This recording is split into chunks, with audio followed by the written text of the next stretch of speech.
If you use the internet on a daily basis, and chances are you do, you probably don't put much thought into cybersecurity. You know, your network connections, the pages you visit, the files you download. You should be thinking about these all the time. Welcome to And Security for All. Your host is Kim Hakim. We're here to help you understand, in general terms, how and why your cybersecurity should be kept in check. Now, here is Kim Hakim. Hello, everyone. Happy Tuesday. I can't believe it's March 10th, and we're already into the second week of March. How time is already flying by for 2026. I'm Kim Hakim, your host. Welcome to another episode of And Security for All. Very busy week again. We have our Tampa Cybersecurity Conference that's coming up this Thursday, another packed event, and then we'll be in Philadelphia the next week, and then my team's going to be out at RSA the following week. So we have some busy 3 weeks heading up on us. Excuse me, but very excited. 2026 is definitely seems to be already a different year. One of the big topics that we are all hearing about every day, I hear them at our events all the time, is AI. So today we're going to talk about, is AI going to replace you, or is it? Today I have Ron Bevans. He's the CISO at BenefitHub, and today he's my guest. Welcome to the show, Ron. Thanks, Kim. Good to be here. Nice to have you. Thanks for all your support that in Tampa. I feel like you've helped us navigate the way in different locations, and now we're over by Busch Gardens, and you said that would be okay. And you know what? We have another packed event coming up in Tampa, so excited for that. Looking forward to Thursday as well. So good to see. I mean, like I said, it's a great networking experience. I love going to FutureCon and just happy to help out wherever I can. Well, that's amazing. We appreciate all your help. So tell us, before we dive into the subject, which is obviously a huge subject, seems like we used to talk about zero trust, even though we're still in a zero trust world now. I feel like AI is the new word over zero trust, but they do kind of go hand in hand. But before we go into that, why don't you tell us a little bit about your career and how you got to the CISO role? That coveted role everyone wants, that comes with probably not much sleep and a lot of stress. So let's just hear a little bit about your journey. Sure. So I have over 30 years of experience in IT. Started off back when it's called data processing. So the good old days, working on the AS400 machines and all that stuff. So I've come a long way since then, but really it was about 16 years ago that I just said security is where I want to be, and just dedicated everything I had into security. Got my wow, it's been 15, 20 years. Got my first certifications. I paid for it myself because I was just committed to it. Nobody wanted to hire me because I didn't have any background in security, even though I was doing IT for so long. So I got my CISSP, and as soon as I stopped talking about it, would come back in 2011, and really haven't looked back. It's just security is what I love. Wouldn't consider going into any other career at this point, but it has been that long struggle. So over the last 15 years, jumped around to multiple industries, and finally found a VP level position at my previous company, and just showed what I could do there in the financial sector, and got this opportunity here at BenefitHub to become a VP and eventually CISO here at BenefitHub. And like I said, it's been a long struggle. It's been my life ambition for security-wise. So glad I finally made it. It does have its challenges, but that's honestly what I love about it. Well, that's amazing. Congratulations to all your success. And again, we thank you for your support of FutureCon. So with AI, what are your thoughts? I mean, I think that, and we have, I'll hear your general thoughts and then we'll do a deep dive a little bit. But I know that there's some good points and there's some bad points. I know, like at FutureCon, there's some great AI tools that help us as far as, I don't want to replace anyone. It's just helping my team make things a little more automated and a little more easier, as long as we're doing it in a secure manner. So, what are your thoughts? Do you think, from a CISO's perspective, what part of cybersecurity would you realistically think could be automated by AI in the next few years? Yeah, so uh, I would be completely lying if I said that that there was going to be no positions that were going to be eliminated by AI. I mean, it's coarse. But cyber as a whole is not going to be eliminated by AI as long as you use it as a tool. It's amazing that you see some of those lower level positions, the entry levels, they're going away because AI is just there to do the heavy lifting for looking at all those logs, doing all the same solutions, looking at all the alerts that we all know, like 95% of them are false positives. It becomes alert fatigue. And anybody who's gone through that, you just kind of shiver when you hear all of those alerts that you get through at all hours of the night that you're trying to constantly go through and say, is this positive? Is this a false alarm? Oh, it's another false alarm. But you have to treat every single one of them as if they could potentially be an attack or a vulnerability, because the first one you ignore is the one that's going to get through that you should have paid attention to. So you really use AI for stuff like that, where it can process billions of files in really quick time, something human could never do, and then use it to spit out the ones that you can focus your time on. But really, that's like the entry level security log review analytics type position is really going by the wayside. But AI is a tool. AI, just like everything else we use, is a tool, and you can either be worried about it, you can try and fight against it, or you can embrace it. And really, the ones that are truly succeeding and growing in the cyber industry now are the ones that have embraced AI and just realized just what it can do for you as an individual and what it can do for the business. So you find the things that the business can really benefit from, and you use the tools available to you to help the business grow, help you be more efficient. They're expecting more work to be done by you. So use AI to help offset some of that, not all of it, but some of that stuff that's just repetition. If you can throw AI at it, throw at it, so you can focus on those other things that need the human touch. So, like with my company, we're just trying to use some of the tools that'll help us not have to hire like an admin person, which there are plenty of those tools. So, on the other part of that, what are we going to do about all these jobs of these entry level people that are coming out of school? I mean, what do you think is going to happen? Because we already know there's a shortage in IT, and we know that SOC teams always need more people. So I know AI will be able to replace some of that, but what are we going to do for our next generation if AI is becoming so easy and not? I take back easy, but it's so available to us. Absolutely, and yeah, I'm showing my age again, but it reminds me of Cobalt when everybody said we don't need Cobalt anymore, so they stopped training it. Nobody's took any classes on it, and all of a sudden there became few crucial items that required Cobalt, and the ones that remembered Cobalt were pulled out of retirement, were given incredible packages, but it's not sustainable. And that's kind of where the crossroads that we're coming to right now, that I see as security wise, is you're looking at these people coming out of college or coming out of certifications that are looking to try and get that entry level positions. And unfortunately, those are the positions that are being eliminated by AI.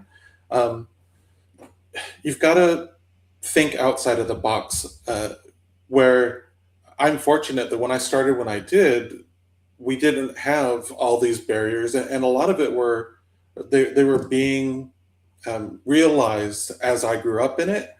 So I was able to grow with it. Whereas now, it's a completely different world getting into security than it was when I got into security.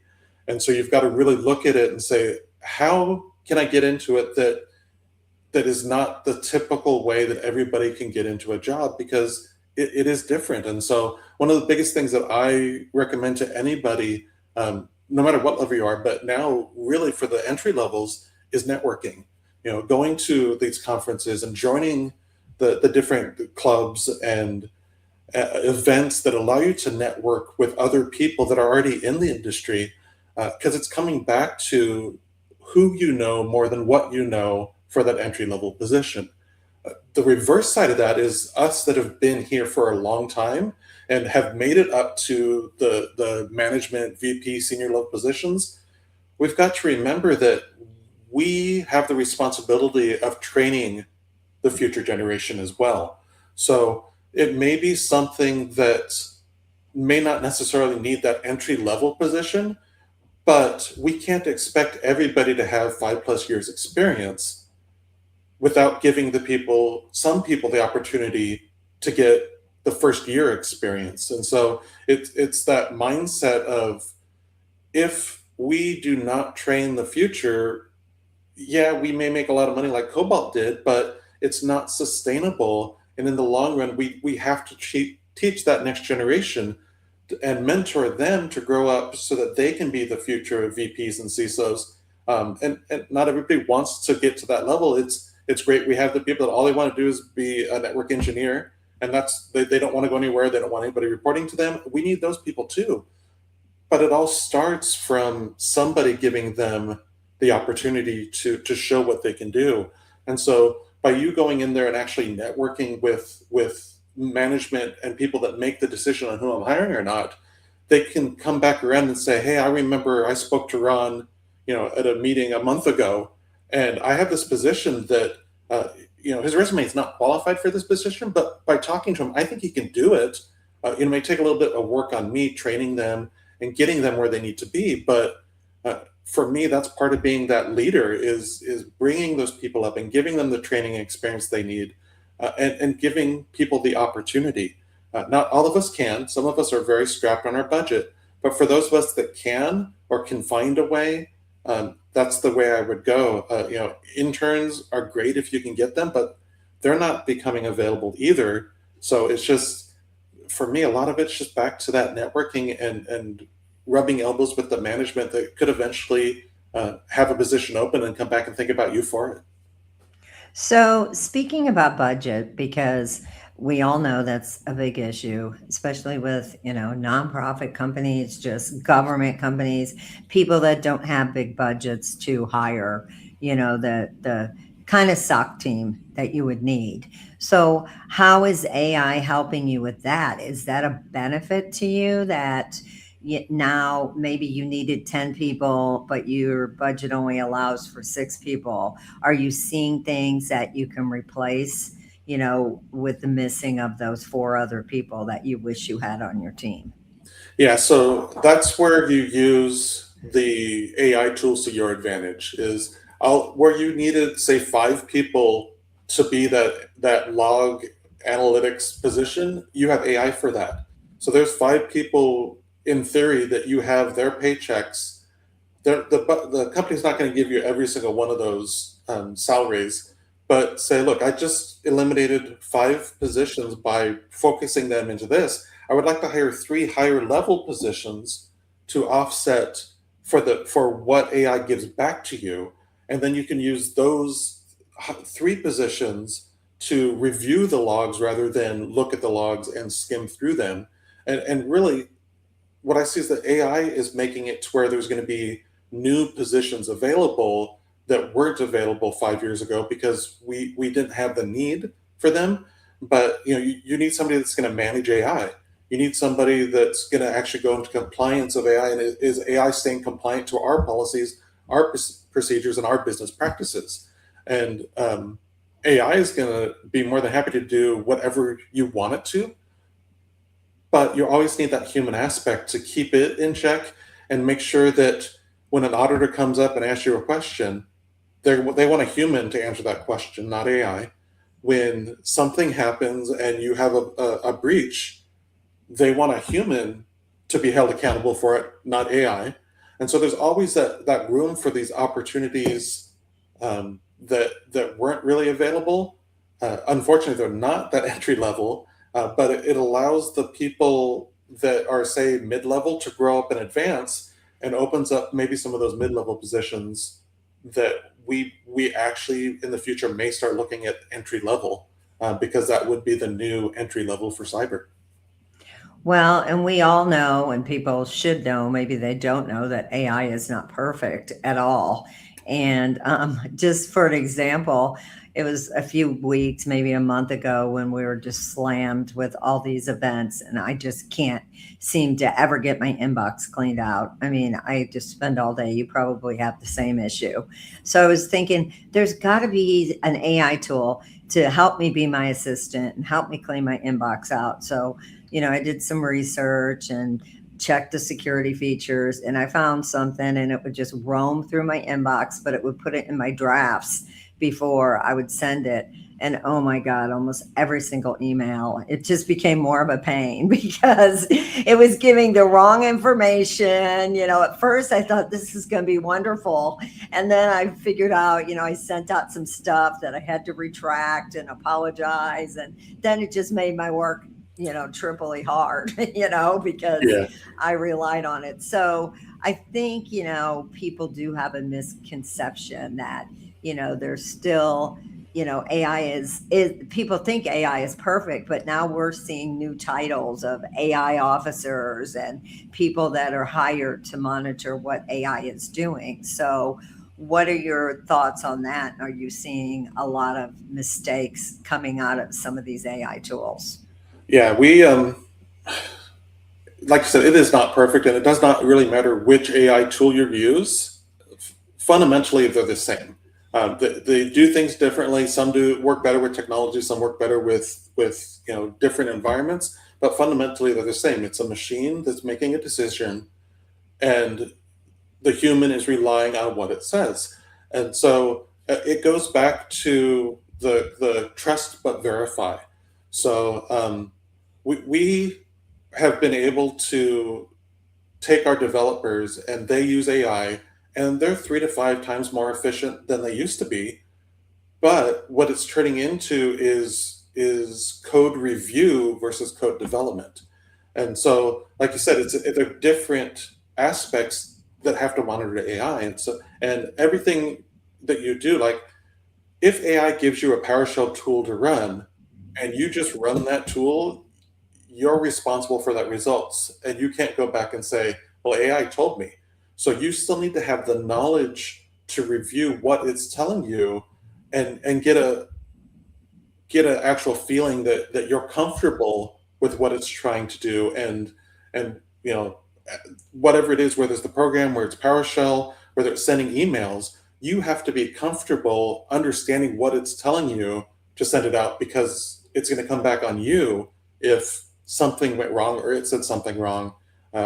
There's many times where I have many arguments with AI where I'll tell it something and it gives me an answer, and then I'll ask it a different question based on that, and it gives me an answer, and then I'll go one level deep and it gives me an answer. So wait a minute, we've already determined that I'm on this version of this tool that I'm asking you for, and you're giving me something that's on the previous version. It's, oh, right. And so it's monitoring, it's learning how to use AI, it's learning how to put the rails around AI so it gives you the best possibility of success. But at the end of the day, it's still up to you as a human to determine, is this what you really were trying to do or trying to say?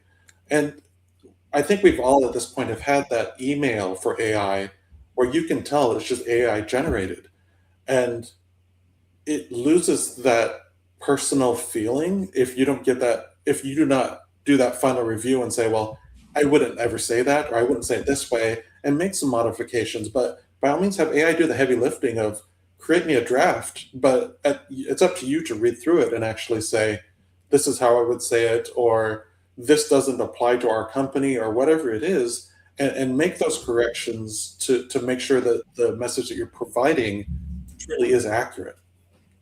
So let's switch gears and talk about on the attacker side now. And let's talk about the attackers, using AI and what you're seeing as far as, you know, I would imagine the attacks are faster now. And are they being as efficient? And I don't know. I mean, is AI when it comes to the attackers, I guess, is there any kind of trends that you're seeing, and how do you think it's making their job easier? Yeah, so it used to be, for example, a phishing email. It used to be really easy to detect a phishing email because there was usually typos. It usually wasn't in um, English is my native language. English, it was always English words, but they just didn't quite add up. And so, as long as you read through it, you could usually predict, yeah, this one's a phishing scam. I can move it on. But AI is making it to where it looks at it, it gives you a full, complete sentence. It can put it in context. Spear phishing is so much easier now with AI because you can say, go to this person's LinkedIn profile, and based on everything that's on their profile, give me an email that they're going to most likely click on. And so it's becoming more human, um, trying to outsmart AI. And at that point, it's really flipping back using AI. Use AI to outsmart, to catch AI before it outsmarts you. And so all the tools that we have should have AI to try and stop it before it ever gets to you, so that you don't make that human error. Uh, but once again, it's just AI has been good, bad, and ugly. It's changed the world, and I think that hackers and the malicious actors were probably some of the first ones to use it because they saw the advantage of getting more people to click on the link that they're sending them, or getting more people to fall for the scam that they're trying to do because it seems more realistic. And so by all means they're using it. The only way we can try and keep up is by using it to try and fight it. Well, how are you seeing it affect the security teams? I mean, what has training changed now because AI has changed so quickly? Is the like our training at our events, that's live training and our speakers are staying current with what's happening. But the training that you have to go through to get your certifications and stuff, how quickly is that going to change? Because I imagine that might be a slow process. Yeah, unfortunately, nothing's fast in the certification industry. So it's trickling in. The good news is that AI isn't a 2026 initiative. It is something that's been around for years. It's just become more prominent in the company side versus the attacker side, or versus like 2 years ago. Anytime you used or you heard somebody talk about AI, it was usually a salesman talking about it, talking about, hey, we've got AI in our product. Now, almost every conversation I have, AI comes into it in some way or form, um, just because that's what it is now. And so, for us, training wise, it's made us step up to train because something that you trained on 2 years ago isn't relevant anymore. Just with like most things in security, things change all the time. You have to stay up, but you have to start training them beyond what I was talking before about, spelling errors and stuff like that, because it's not there anymore.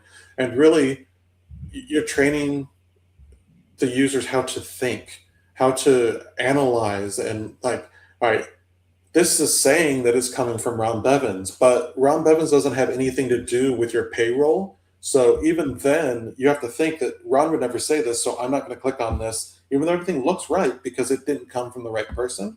And then even if it does come from the right person, do I do my taxes in October? No, so I probably didn't get an email from my HR telling me that your tax report is now available.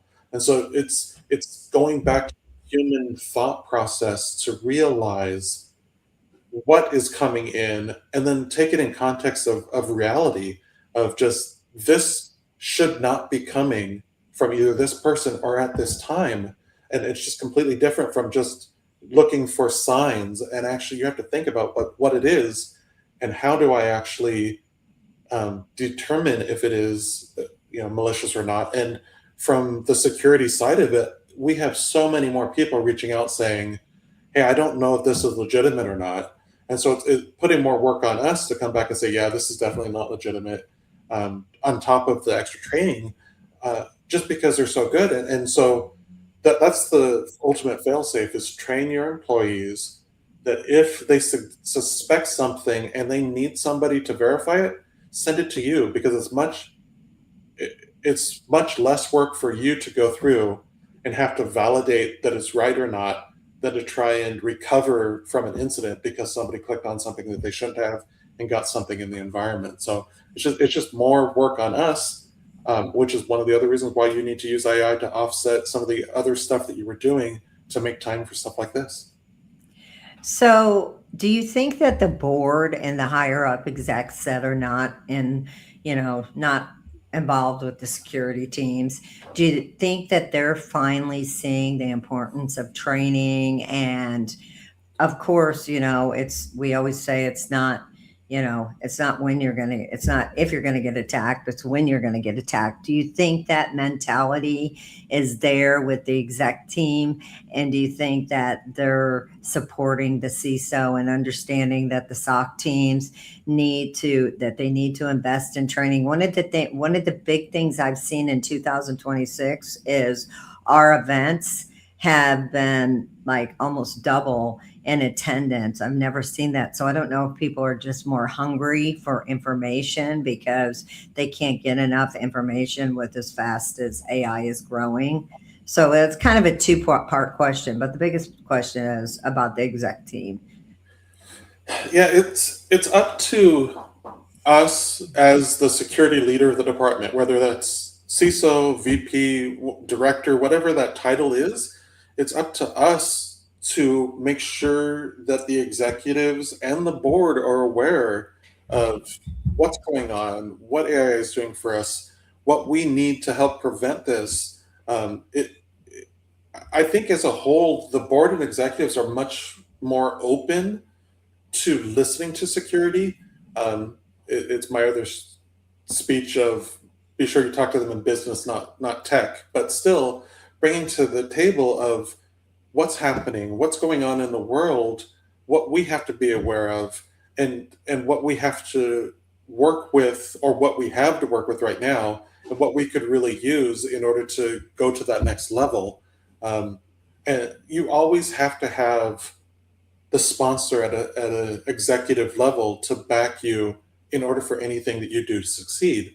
And so it's making those relationships with as many people in the executive team as you can, the board members if you can, so that they come to you when they have questions or see something, and they expect you to come to them if something comes up, if a new attack surfaces, if there's a 0-day vulnerability, stuff like that. These are phrases that 5 years ago most executives and most board members wouldn't have known, but now it's becoming words that you see on the news of 0-day vulnerabilities. And so you can say that and say, oh yeah, this is something we have to take care of today, especially because we have the tool that has a 0-day vulnerability. And so it's the two-way communication that you have to have open with the executives. But you do really, it's up to you to start that communication and to keep the communication lines open, because they want to know, they're going to be held accountable for it, and they're going to come back and hold you accountable for it. So just having that ideally, if they hear something, they pull you in on it, versus sit through an hour-long meeting and say, let me go talk to Ron afterwards. But it's having that relationship and having that interaction with them, that they feel comfortable reaching out to you and that you feel comfortable reaching out to them. So when we came and invited you on as a guest, we always ask our guests, what do you want to talk about? And, we talked to you about AI is going to replace you, or is it? So that's the title of the show. I'd like to hear your thoughts. If AI is going to replace you, the CISO, and if it's going to replace the security teams. So I will start off by saying that there are no job, position, or person is irreplaceable. So that it just level the playing field. There are a lot of things that it can replace, but there are certain positions that that are going to make it to where you need that human interaction. You're going to start seeing things like detection engineers that are going to look at what AI gives them and then work with what they've provided to figure out how to detect it. AI security engineers that are going to be responsible for securing AI and for putting those rails and keeping those rails in place on it. Um, AI threat hunters that are looking at all vectors to see how AI can get into our environment, and that CISO. The CISO really goes back to what I was saying earlier, that auditors and legal and everybody else wants a person that they can point at. They don't want to look at a tool, an AI generated result, and say, oh, well, it's AI. They want somebody to say, okay, we were attacked. How did we get attacked? How did we stop it? And how do we prevent it in the future? And you need that analytical aspect and business knowledge to be able to come up with the answers and results that they're looking for. And a lot of it is that the thing that AI doesn't do very well is that historical knowledge. We grew up in the industry. We're at that point where we have 10, 15, 20, 30 years of experience in the industry, and we can rely on that AI doesn't have that unless we typed in our last 30 years of our life, which we don't do. So those are the different positions that are less prone to being lost by AI or lost to AI, but they're the ones that also have the most pressure on them because you're still fighting against AI. You're still reporting.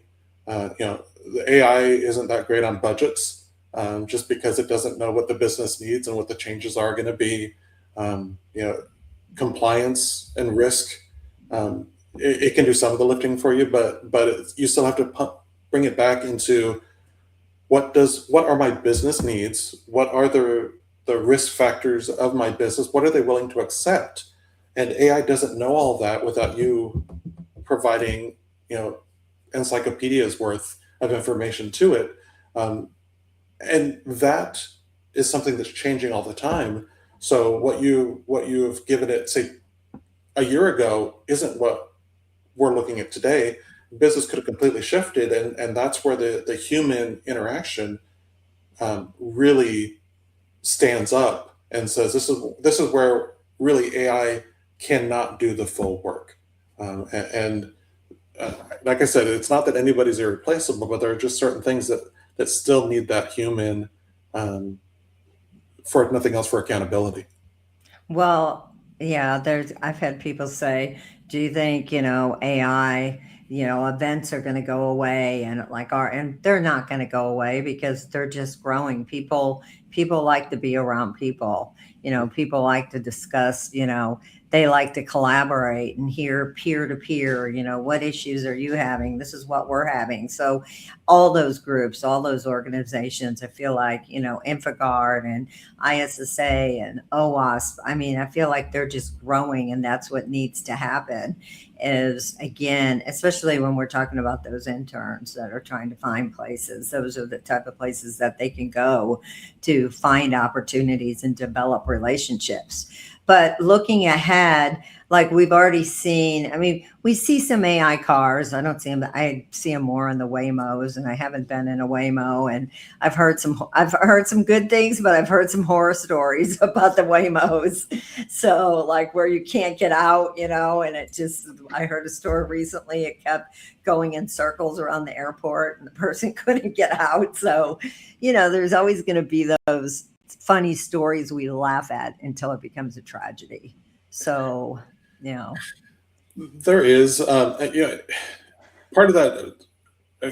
When you talk to Waymo, it kind of dusted off some memory here, and it used to be that you're looking at AI for maybe like the banking sectors or large government or something like that, and it's not the case anymore.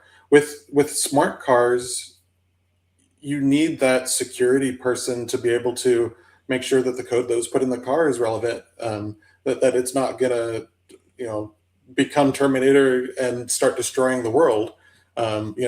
So these opportunities open the ability for more cyber positions than that were there in the past. And even though somebody in the market doesn't always feel it, there's tens, if not hundreds of thousands of cyber jobs that are not being fulfilled.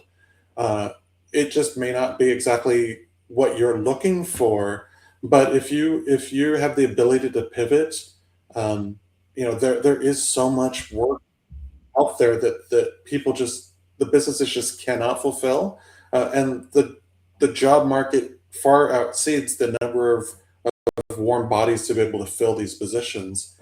But it's using AI, it's using those tools that are available to you to be more efficient at it. Um, the one of the things that I have seen that I've been talking to people is that I have a position where I should be making, say, 60,000 a year, and they're only offering 40,000 a year because there's that feeling that it's not worth 60,000 anymore, and that's hard. I mean, that's really hard as an industry to help the business realize that these are still people. This is still knowledge that they've had to learn and pay for, and that we cannot work as a business without somebody in this position.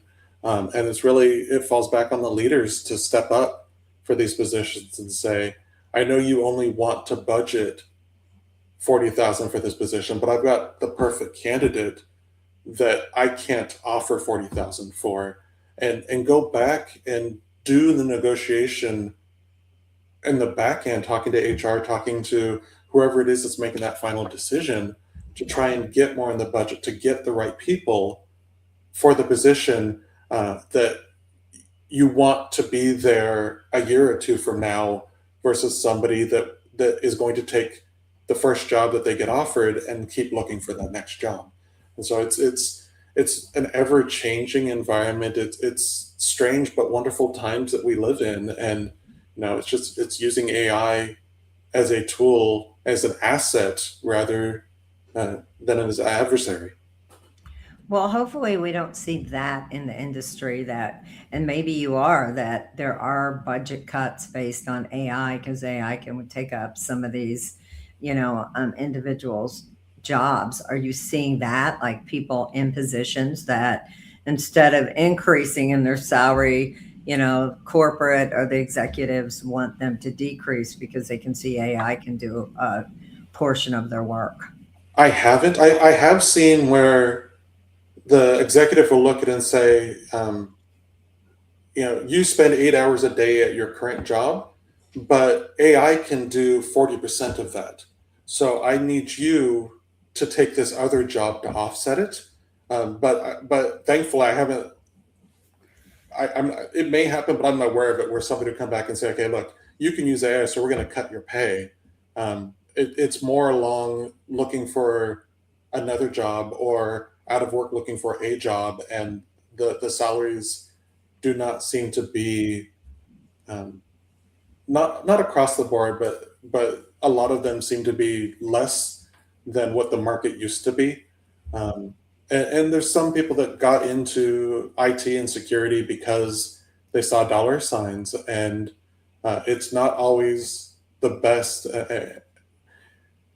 I would recommend for anyone that's looking at getting into security, if you're not getting into security because it's something that you love and are passionate about, you are not going to be happy in security. And so if it's the career move that you're looking for, you truly have to eat, sleep, and breathe security. It's got to be your passion. It's got to be what makes you want to get up in the morning and makes you excited. And there's a lot of people that do the 9 to 5 and just hate the job, but it's the job. Security is not 9 to 5. The attackers don't wait until 9 o'clock in the morning to attack. And so you've got to be ready. Thankfully, it's not every night, but you've got to be ready to hop up in the middle of the night and respond. And not having the passion and the drive to keep learning and keep growing, you're going to burn out very fast in the security role, whatever that position is, just because it's constantly changing. You're constantly learning, you're constantly growing. But like I said, that's what brought me to security. Is I love that aspect of it. Is if you just sit back, you're falling behind because everybody else is moving forward, and so um, yeah. Honestly, I don't know what we started talking about, but like I said, it's my passion. I'll keep talking about security all day. Well, that's amazing. You kind of gave me a really inspirational thought that I want to try to implement. For so many years, we've talked about how there's more jobs and not enough people. And then I get people commenting, where are these jobs? Where are these jobs? And then I have people that come to me and, they ask me CISO level because they know I'm all over the country, do you know any jobs opening? And then I have other people say, do you know any people? And I'm not a recruiter, but I would like to use my place to, try to bring those people together. So we have some developers, and I'm thinking maybe I can do something. Maybe I can do something with that to use our space, because we reach so many security teams, to develop something that's a perfect AI to bring the person who's looking for a job and the people that need jobs filled, because there is a huge void out there and nobody really knows how to fix that huge void, especially since COVID now, and you got people remote workers all over the place. It's really hard to hire and find good people. I don't know if you feel the same about that.